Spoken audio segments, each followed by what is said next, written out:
place. No. Source verification. That leads me to objectivity. Cordell. Yes. Whether the Broadcasting Commission is not pressuring the radio stations and the free-to-air stations, the few free-to-air stations, excessively, when there is so much available to the average Jamaican, which is not monitored and regulated by the Broadcasting Commission. No, excessive is not the appropriate word to use at all. I can understand if that impression is given. Yes. We set out pressure in the radio station. No. We set out a frame. Our local indigenous stations. Can I tell you something? I had reason to say to somebody about 3 years ago when I looked at how they regulated in the UK and Jamaica, that Jamaica is one of the least regulated places in terms of our approach. Well, no, you're changing that now. No, we have always operated with a frame, you know. Let's take the children's code for programming as an example. We just set out a parameter. We say if you're going to broadcastings, you must assess it first. You just can't go on the air and say what you want, play what you want, put on the videos you want. You evaluate them first, and it's common sense. Look at whether there's violence, sex, problematic language involved. You look at the degree to which it's involved. Some types of violence and problematic language would make the material not appropriate for broadcast. What people say is that BT carries that same kind of material any time of the day, that a showtime would do it. You leave them. No, they're not left alone, and we operate pretty much the rest of the way the rest of the free democratic world operates. We're not different from United States of America or Canada or Australia. Cable is a prescribed service. We're in a world where free to air, which is your regular television station, you get that freely. You just need to buy a television set.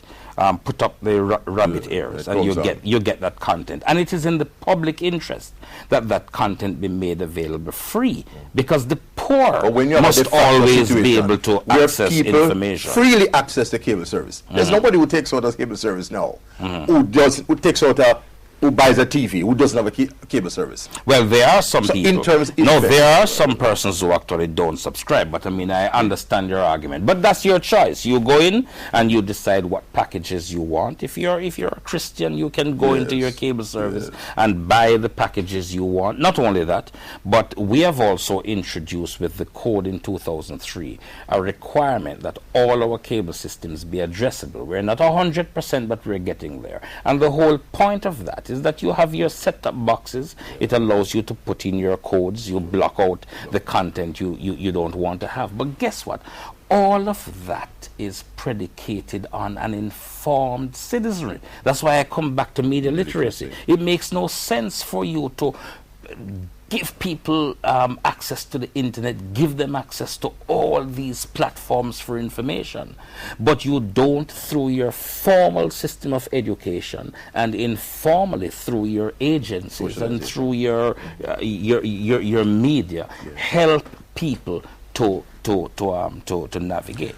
The Executive Director of the Broadcasting Commission, Cordell Green, spending time with us on issues and answers. Next week we'll be back. Until then, Ian Boyne wishing you a pleasant evening.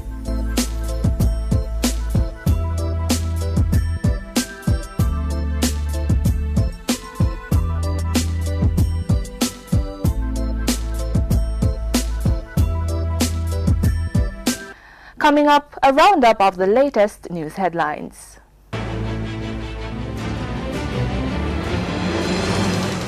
International financial institutions and developing countries. Jamaica's commitment to fighting HIV/AIDS, improving the work permit system, and government supports producing for the local furniture market. Hi there, I am Simone Wolf with your news of the week.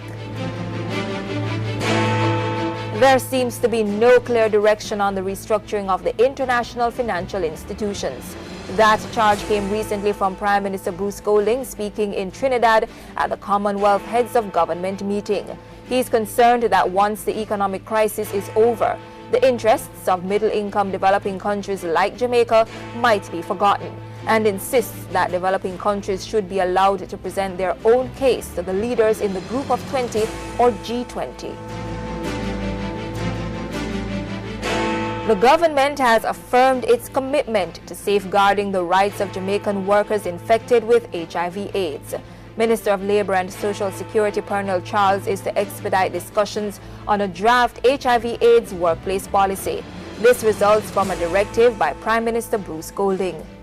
It is so important to ensure that all of the stakeholders are on board, that whatever concerns that may exist in relation to the efficaciousness of the policy, whatever reservations may exist as to whether the policy is bold enough,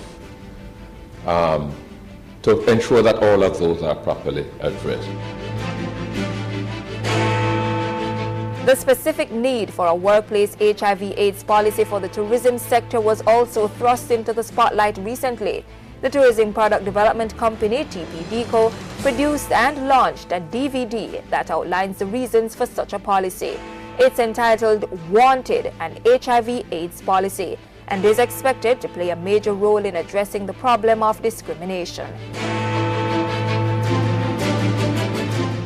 Two government agencies have signed on to ensure that persons do not enter and work in the country without the proper approvals and documentation. To make the process move faster while ensuring that the interests of the country are maintained, the Ministry of Labour and Social Security has signed a Memorandum of Understanding with the Passport, Immigration and Citizenship Agency. The two will share relevant information in their respective databases. The local furniture industry is set to make a U-turn from several years of decline. Jamaica imported $74 million worth of furniture and furniture components last year, and the government intends to put local producers in a position to recapture a major share of that market. The tool is a design center set up by the Bureau of Standards Jamaica to help fledgling manufacturers achieve world standards. The BSJ will provide training in areas such as marketing over the next 3 years. And those were just some of the stories making news here in Jamaica in recent days. Join us next time for the latest news of the week.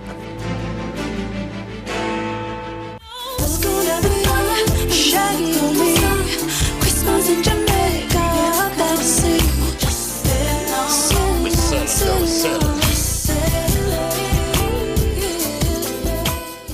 before we go, as promised, a song for the soul.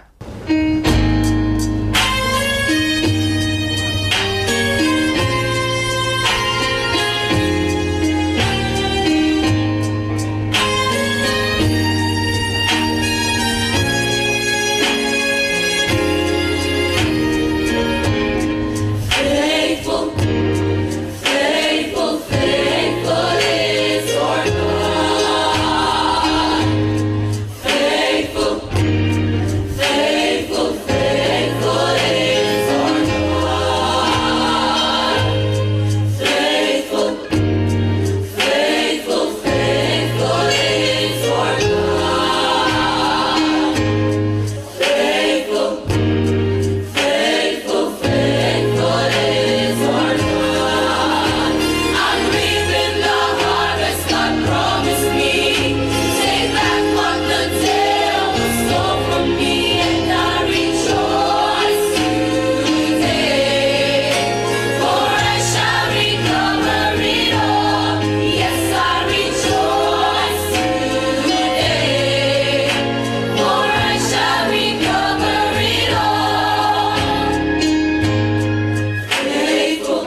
That's how we close out the pages of the magazine this week. Do remember